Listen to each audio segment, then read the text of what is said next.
The lights flickered on the bridge of the gentle dawn as another explosion rocked the ship. Captain Veltar gripped the command chair with all four of his blue arms, trying to stay calm as smoke filled the air around him. Through the great viewing window, he could see the dark shapes of enemy ships moving closer like hungry wolves. The Kalari had never known war. Their home world was a place of peace and beauty, where crystal trees sang in the wind and floating gardens danced in the sky. They were a gentle people who solved problems with words and kindness. Their ships had no weapons, no shields meant for battle. They were built for exploration and trade, not for fighting. But the Kreth pirates did not care about peace. "Captain," called out his communications officer, her voice shaking with fear. "The Kreth are demanding we surrender. They want our cargo and they want to take our people as slaves." Veltar's large purple eyes filled with sadness. In the cargo holds below, 3,000 Kalari families waited in terror. There were children down there, barely old enough to walk. There were elders who had lived for centuries in peace. All of them trusted him to keep them safe. "How many enemy ships do we face?" he asked quietly. 12, sir. All of them armed with weapons we cannot fight against.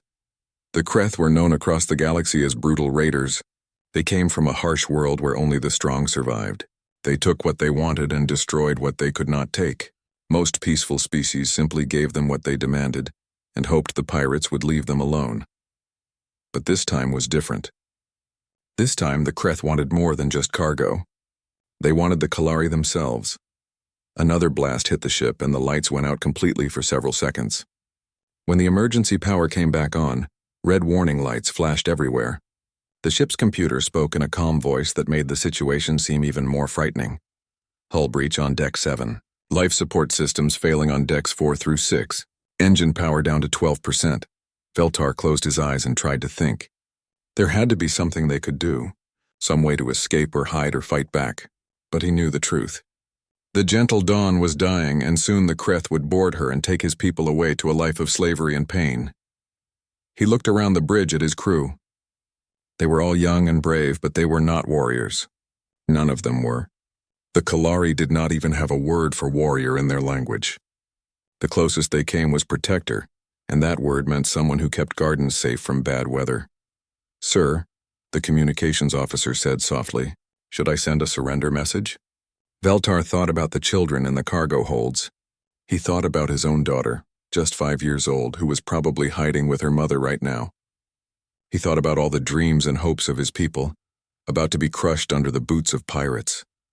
"No," he said firmly. "Send out a distress call. Send it to everyone. Maybe someone will help us." His crew looked at him with surprise. Everyone knew that most galactic species could not fight the Kreth. The peaceful races of the galaxy had grown soft over thousands of years. They had forgotten how to fight because they had not needed to fight. War was something from the ancient past, something that civilized people did not do anymore. "Send the message on all frequencies," Veltar ordered. "Tell them we are under attack. Tell them we have civilians aboard. Tell them we need help." The communications officer began to work, her 6 fingers dancing over the control panels. As she worked, another Kreth ship moved closer to the gentle dawn. Through the window, Veltar could see small attack craft launching from the enemy vessel. The boarding parties were getting ready.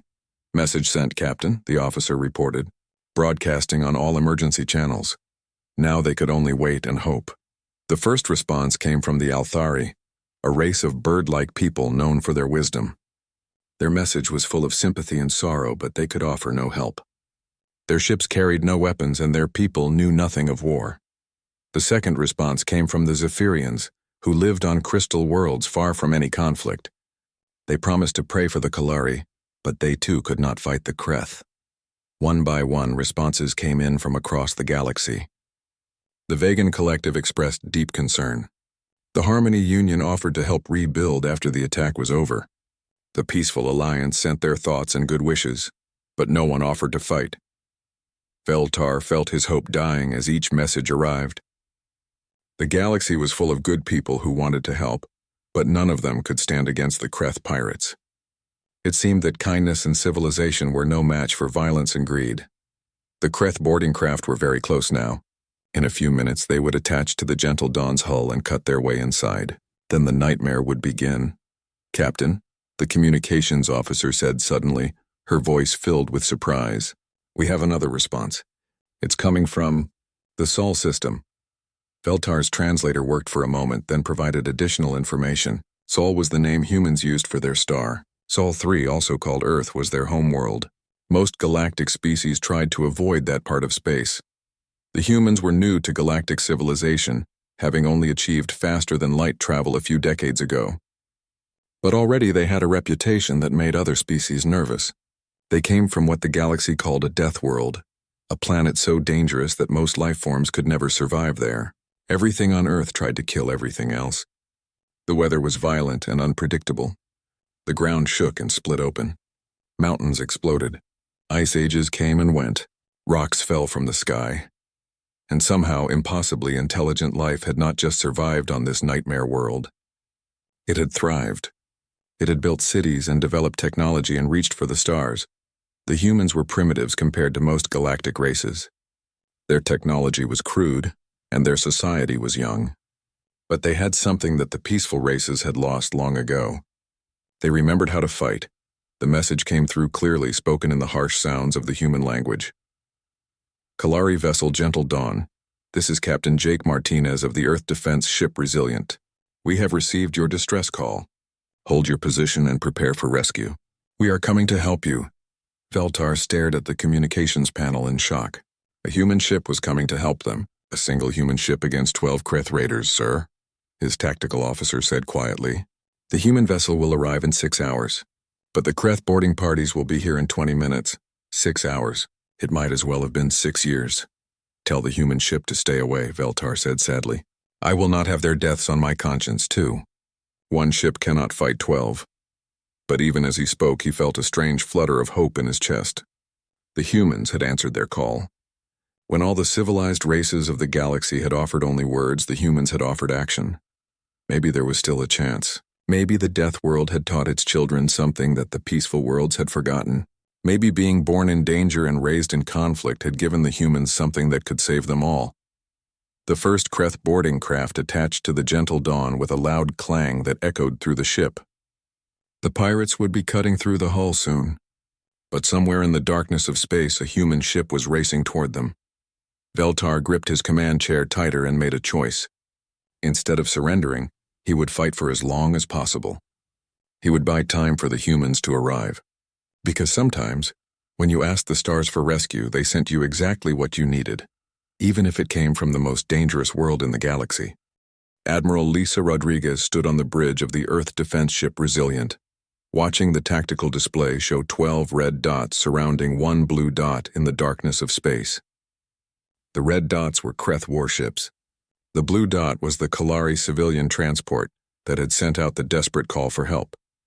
Lisa had been in the Earth Defense Force for 20 years. She had fought pirates before, but never this many at once. Most species in the galaxy would look at those numbers and turn away. 12 against 1 was not good odds by any measure, but Lisa was human. She had grown up on Earth where bad odds were just another day at the office. Status report, she called out to her crew.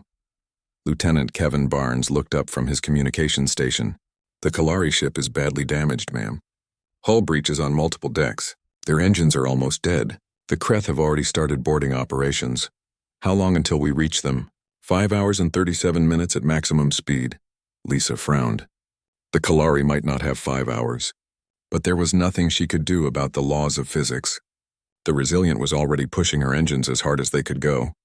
What about the Kreth fleet composition? She asked. Weapons Officer Amy Chen pulled up detailed scans on her screen. 12 ships total. 1 heavy battlecruiser, 4 medium destroyers, and 7 light attack vessels. The battlecruiser is their flagship. That's where their commander will be. Lisa studied the enemy formation. The Kreth were good fighters, but they were not smart fighters. They relied on brute force and superior numbers. They surrounded their prey like a pack of wild animals and attacked from all sides at once. That kind of tactic worked well against peaceful merchant ships. It did not work as well against humans who had spent their entire evolutionary history being hunted by things with bigger teeth. Ma'am, Kevin said from his station, I'm getting a message from the Kalari captain. He's telling us to stay away. He says 1 ship cannot fight 12, Lisa smiled. It was not a happy smile. It was the kind of smile that Earth predators wore when they found prey that did not know it was being hunted. Poor Captain Veltar, she said. He still thinks like a civilian. Kevin, open a channel to the Kreth fleet. Channel open, ma'am. Kreth vessels. This is Admiral Lisa Rodriguez of the Earth Defense Ship Resilient. You will immediately cease your attack on the civilian transport and withdraw from this system. The response came back quickly, full of laughter and threats. The voice belonged to someone who was used to making other people afraid. Tiny human ship, this is Fleet Commander Gorthak of the Bone Crusher. You are one small vessel. We are 12 mighty warriors. Your mathematics are poor. Leave now or become space dust. Lisa looked around her bridge at her crew. They were all humans, all products of the death world called Earth. They had grown up with earthquakes and hurricanes and ice ages. They had ancestors who had survived asteroid impacts and supervolcanoes. They came from a world where every day was a fight to stay alive. Mr. Chen, Lisa said calmly. What is our weapons status? Amy's fingers moved over her controls. All railguns loaded with armor-piercing rounds. Nuclear torpedo tubes 1 through 8 are ready to fire. Plasma cannons are fully charged.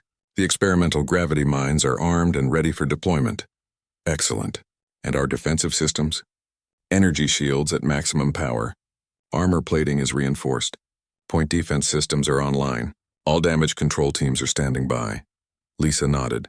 The Resilient was not the biggest ship in the Earth Defense Force, but she was one of the smartest. Human ship designers had learned important lessons from their home world. If you could not be the strongest, you had to be the most adaptable. If you could not have the most weapons, you had to use the weapons you had more cleverly than anyone else. Navigation Officer Sarah Kim.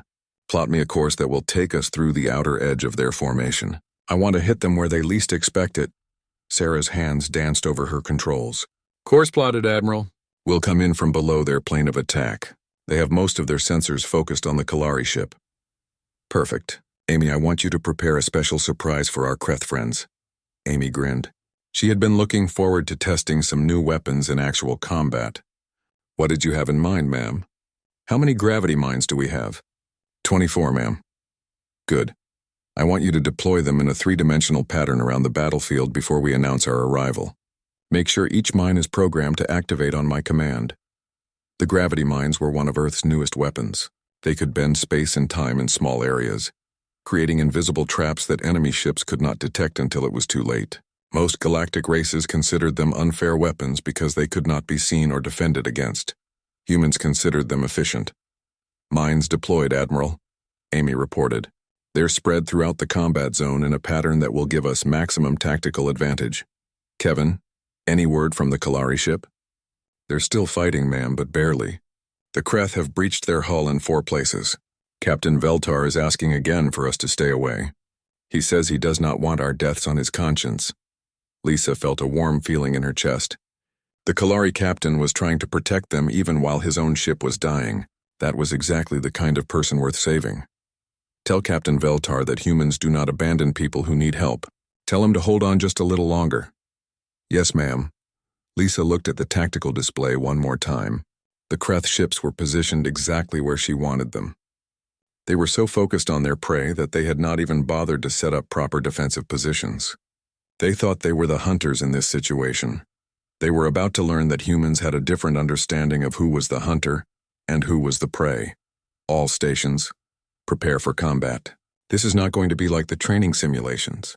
The Kreth are experienced fighters and they have us outnumbered, but they have made one very important mistake. What's that, ma'am? Kevin asked. They think this is their hunting ground. They think they get to decide how this fight happens. They think that because they have more ships, they automatically win. Lisa's smile got wider and more dangerous. They do not understand that humans do not fight fair. We fight to win. The bridge crew exchanged looks. They all knew what that meant. Humans had not become the dominant species on Earth by being honorable in combat. They had done it by being smarter, more adaptable, and more ruthless than anything else that tried to kill them. Sarah, take us in, nice and quiet until we're ready to announce ourselves. The Resilient began to move through space like a shadow, using the gravity mines to bend light around the ship and make it nearly invisible. The Kreth sensors were focused on the Kalari ship and did not notice the human vessel approaching from an unexpected angle. Amy, are the torpedoes ready? Ready, ma'am. I have target locks on all 12 ships. Kevin, prepare to broadcast on all frequencies. Ready, ma'am. Lisa took a deep breath. In a few minutes, 12 Kreth ships would discover what happened when you threatened civilians under human protection. They would learn that the Death World had taught its children some very important lessons about survival. Most importantly, they would learn that sometimes the best way to survive was to make sure your enemies did not. All stations, this is Admiral Rodriguez. We are now in combat. Remember your training, trust your equipment, and protect each other. Today we show the galaxy what humans do when innocent people call for help. The hunt was about to begin, and for the first time in this fight the Kreth were about to become the prey. Fleet Commander Gorthak stood on the bridge of his flagship, the Bone Crusher, watching his boarding teams cut through the hull of the Kalari transport ship. The operation was going exactly as planned. Soon his warriors would be inside the enemy vessel, and the Kalari civilians would be his to sell in the slave markets. The Kreth were a proud warrior race. They had conquered dozens of worlds and raided hundreds of ships. Their home planet was a harsh desert world where only the strong survived. They respected strength and despised weakness. In their minds, the peaceful races of the galaxy deserved to be conquered, because they had forgotten how to fight. "Commander," his tactical officer reported, "the boarding teams have breached the hull. They will reach the civilian areas within minutes." Gorthak smiled, showing his sharp yellow teeth. "Excellent. Tell them to be careful with the young ones. They sell for higher prices in the slave markets." "Yes, Commander." Gorthak looked out at the 11 other ships in his fleet. Each one was armed with powerful weapons and crewed by experienced warriors. Together they were strong enough to take on any merchant convoy or patrol ship they might encounter. The single human vessel approaching them was barely worth his attention. Humans were new to the galaxy and their technology was primitive compared to most races. One ship against 12 was suicide, and Gorthak almost felt sorry for the fools who were about to die. "Almost. Commander?" the communications officer called out. "The human ship is requesting to speak with you again." "Put them through," Gorthak said. "I want to hear them beg for mercy." The screen flickered and showed the face of a human female. She looked calm and confident, which surprised Gorthak. Most people looked afraid when they talked to him. "Kreth Commander," the human said in a steady voice. "This is your final warning. Release the Kalari ship and withdraw from the system immediately." Gorthak laughed so hard that his whole body shook. "Human Admiral, you are either very brave or very stupid. I have not decided which. You have one small ship. I have 12 warships. What could you possibly do to us?" The human woman smiled. It was not a nice smile. "You are about to find out."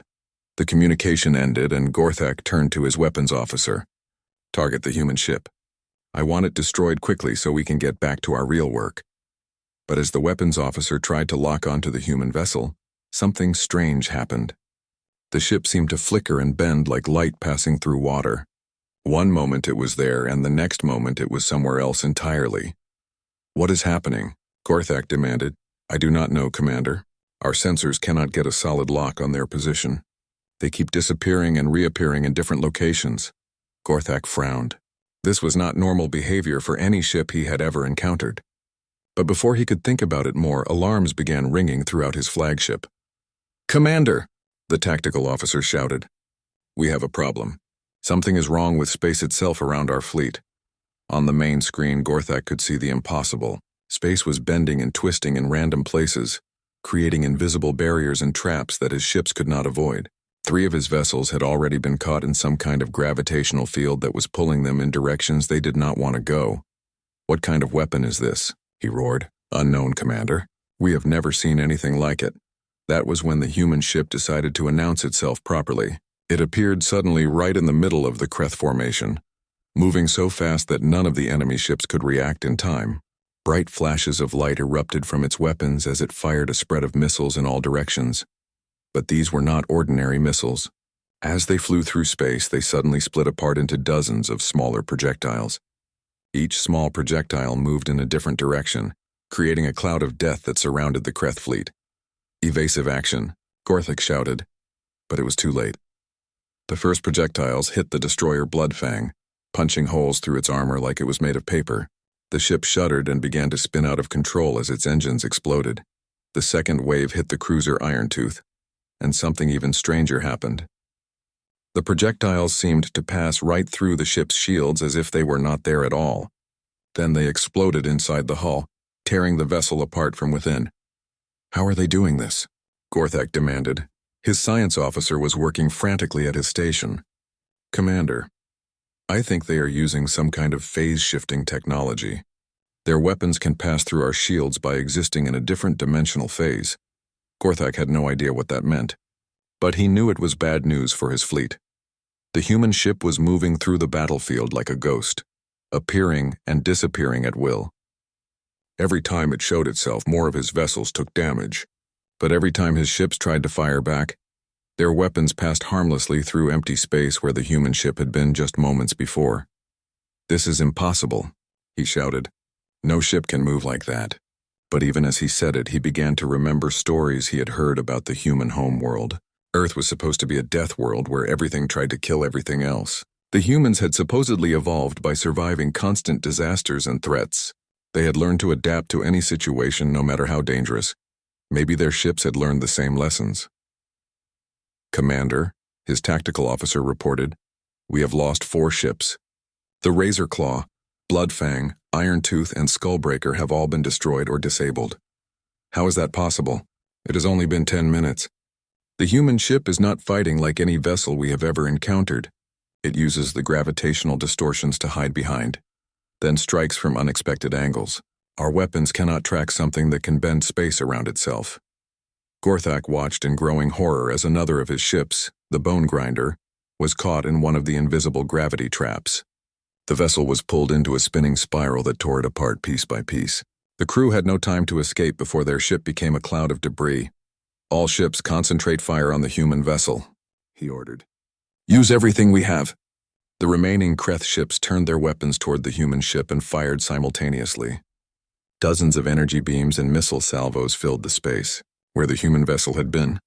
But it was not there anymore. The human ship had somehow moved to a completely different part of the battlefield while all the Kreth weapons were firing. Now it was behind the Kreth formation, and it launched another spread of those strange phase-shifting missiles. 2 more Kreth vessels exploded in balls of fire and metal. "Commander," the communications officer said urgently, "the boarding teams on the Kalari ship are requesting immediate evacuation. They say something is wrong with the enemy vessel. Their equipment is malfunctioning and their weapons are not working properly." Gorthak felt a cold chill run down his spine. If the human ship could somehow interfere with Kreth technology even at a distance, then his boarding teams were trapped on an enemy ship with no way to fight or escape. "Recall all boarding teams immediately," he ordered. "Yes, Commander." But as the first boarding craft tried to return to the Kreth ships, the human vessel appeared again and launched a new type of weapon. This time it was not missiles or energy beams. This time it was something that looked like a net made of pure energy. The energy net wrapped around 3 boarding craft and began to squeeze. The small vessels were crushed like eggs in the grip of an invisible hand. "What are we fighting?" Gorthak whispered to himself. On the main screen, the human ship turned toward his flagship. Even across the emptiness of space, Gorthak could feel the weight of its attention focused on him.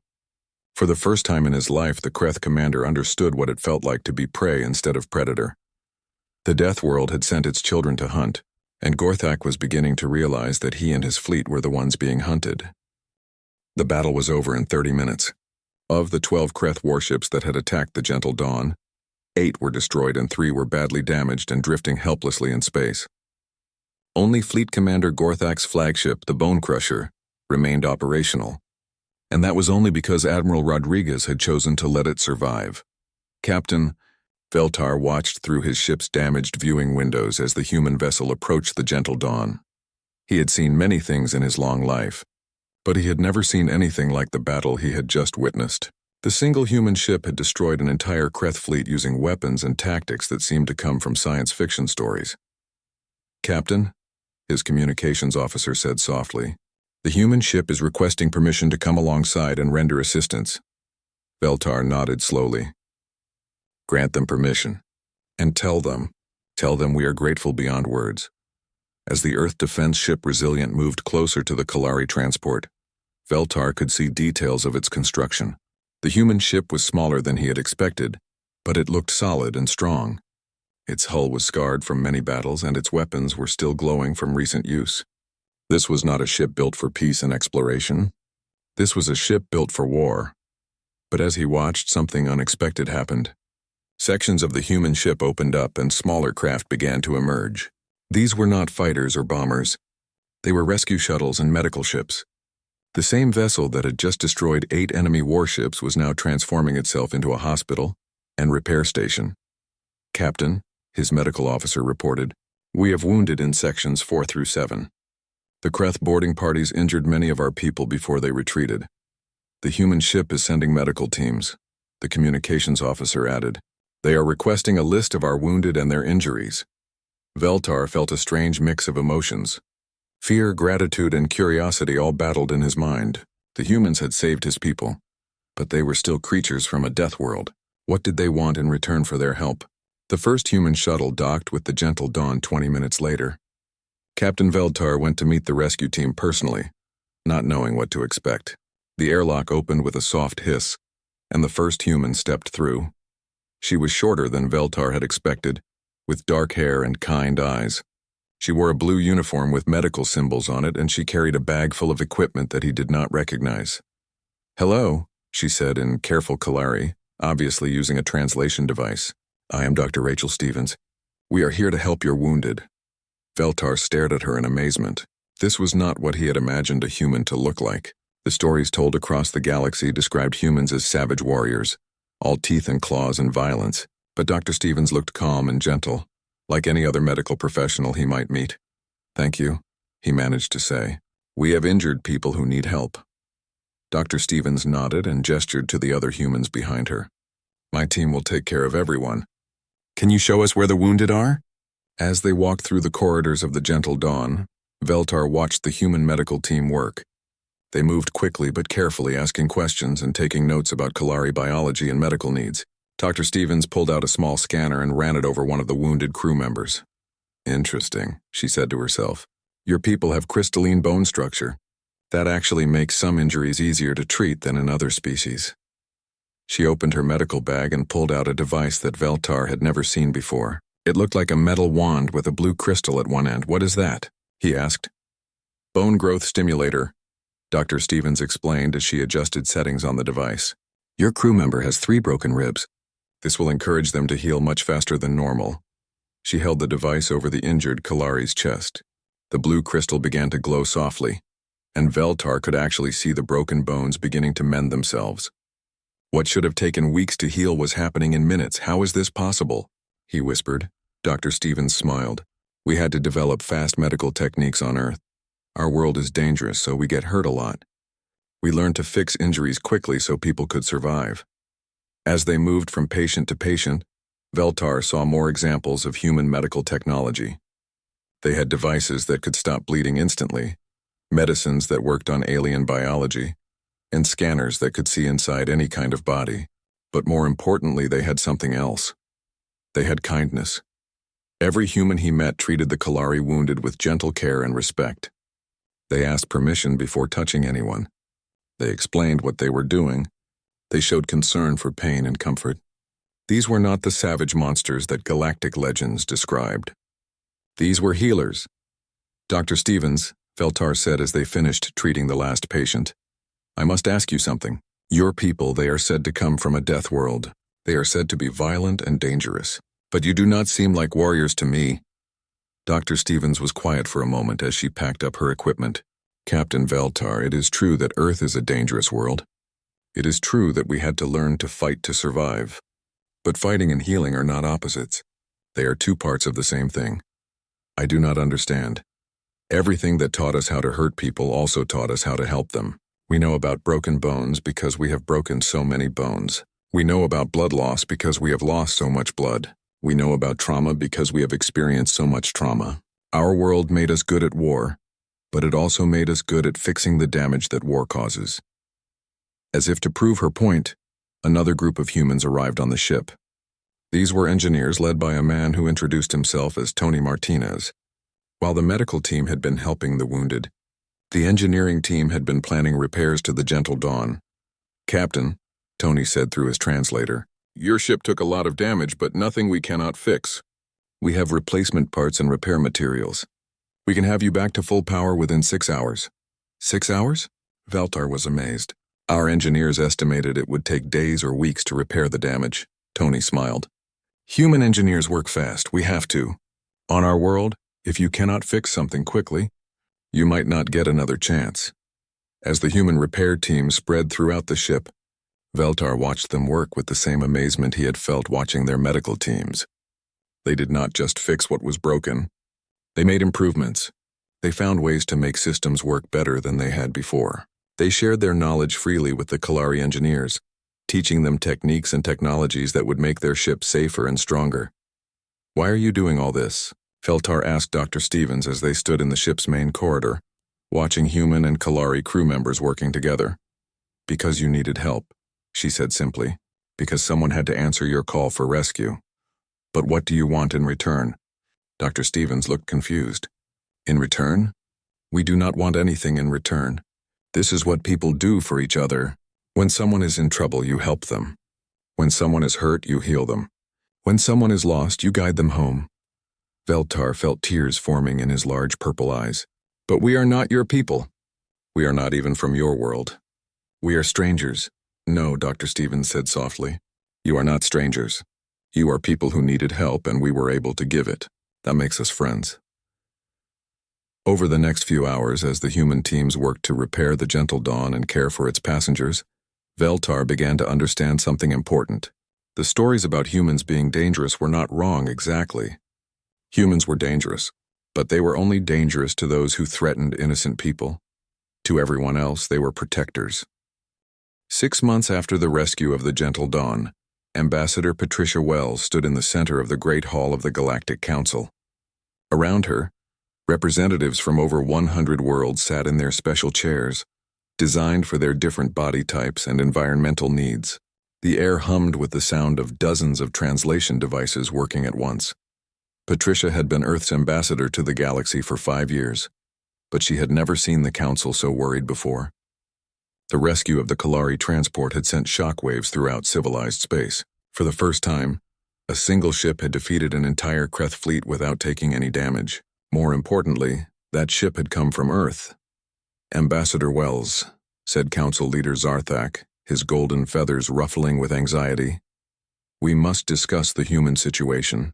Your species has demonstrated military capabilities that far exceed anything we previously understood. Many of our member worlds are concerned about what this might mean for galactic peace. Patricia looked around the hall at all the worried faces. She understood their fear. The galaxy had been at peace for over 1,000 years, ever since all the civilized races had agreed to settle their differences through discussion rather than war. Violence still existed in the form of pirates and raiders, but large-scale warfare was a thing of the ancient past. Then humanity had arrived, bringing with them weapons and tactics that made the old peace treaties seem fragile. Honored Council Leader, Patricia said calmly, I understand your concerns, but I think there may be some misunderstandings about human intentions that we should clear up. The Althari representative, a tall, bird-like creature with silver feathers, stood up from his perch. Ambassador, how can there be misunderstandings? Your ship destroyed 8 Kreth warships in less than 30 minutes. Your weapons can bend space and time. Your technology is far beyond what most of us can even comprehend. How do we know you will not use these abilities against peaceful worlds? Before Patricia could answer, another voice spoke up from the gallery. Because that is not what they do. Everyone turned to see Captain Veltar walking into the hall. The Kalari captain had requested permission to speak at this session, and the council had agreed to hear him. Captain Veltar of the Kalari Gentle Dawn, Council Leader Zarthak announced formally, You may address the assembly. Veltar walked to the center of the hall and stood next to Patricia. He looked much healthier than he had during the pirate attack 6 months ago. His blue skin had regained its normal color and his forearms moved with confidence. Honored representatives, Veltar began, I speak to you today as someone who has seen humans in action, not just in battle but in the hours and days after battle. I have seen what they do when the fighting is over. The hall grew quiet. Everyone knew the story of the Gentle Dawn's rescue, but few had heard details about what happened afterward. When the human ship Resilient destroyed the Kreth fleet, they could have done anything they wanted with my people, Veltar continued. We were helpless. Our ship was damaged and our crew was wounded. We had no way to defend ourselves if the humans had wanted to take advantage of our situation. He paused and looked around the hall. But that is not what they did. Instead, they sent doctors to heal our wounded. They sent engineers to repair our ship. They worked for hours to make sure we were safe and healthy, and when their work was finished, they asked for nothing in return. The Zephyrian representative, her crystalline body chiming softly, asked, "But surely they wanted some kind of payment or favor." Veltar shook his head. They wanted nothing. When I offered to pay them or give them trade agreements, they refused. Admiral Rodriguez told me that humans do not rescue people for profit. They do it because it is the right thing to do. Murmurs of surprise rippled through the assembly. This was not the behavior they had expected from a species that came from a death world. That is just one incident, the Vegan representative pointed out. How do we know this is normal human behavior? Patricia smiled and activated a holographic display in the center of the hall. It showed a list of incidents from the past 6 months. Since the Gentle Dawn rescue, she said, human ships have responded to 47 distress calls throughout Council space. We have rescued crews from damaged vessels, provided medical aid during plague outbreaks, and delivered emergency supplies to disaster areas. In every single case, we have asked for nothing in return. The display showed images from these rescues. Human medical teams working alongside alien doctors. Human engineers teaching their techniques to other species. Human ships escorting damaged vessels to safety. 3 weeks ago, Patricia continued, the human hospital ship Mercy spent 2 months in the Rigel system, fighting a plague that threatened to kill millions of vegans. Our doctors worked day and night to develop treatments that would work with vegan biology. They saved over 8 million lives. 2 months ago, the human rescue ship Defender evacuated an entire research station when the nearby star went unstable. They managed to save all 3,000 researchers, along with decades of scientific data. Last month, human ships delivered food and medical supplies to 12 different worlds that had been hit by natural disasters. The holographic display continued to show scene after scene of human ships helping others. But the most impressive part was not what the humans had done. It was how they had done it. In every case, Patricia explained, human crews worked alongside local populations. They shared their knowledge and their technology freely. They trained local people in new techniques. They did not just solve immediate problems. They helped prevent future ones. Council leader Zarthak studied the display carefully. This is indeed impressive, Ambassador Wells, but it does not address our main concern. Your military capabilities are still far beyond ours. What assurance do we have that humans will not become conquerors? Patricia was quiet for a moment, thinking about how to explain something that seemed obvious to humans but apparently was not obvious to other species. Council leader, she said finally, I think you may be misunderstanding something fundamental about human nature. You see our weapons and our military strength and you assume we are a warlike species. But that is not quite right. She gestured to the images still floating in the hologram. Humans are a survival species. Everything we do, including warfare, is about making sure that life continues. We did not develop powerful weapons because we like to fight. We developed them because sometimes fighting is the only way to protect innocent people. The Althari representative shifted nervously on his perch. But how can we be sure that humans will always consider us innocent people? What if we disagree with you about something? What if there is a conflict between human interests and our interests?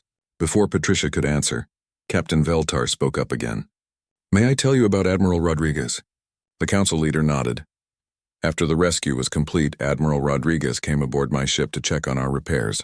While she was there, one of my crew members, a young engineer, made a mistake that could have damaged the human repair equipment.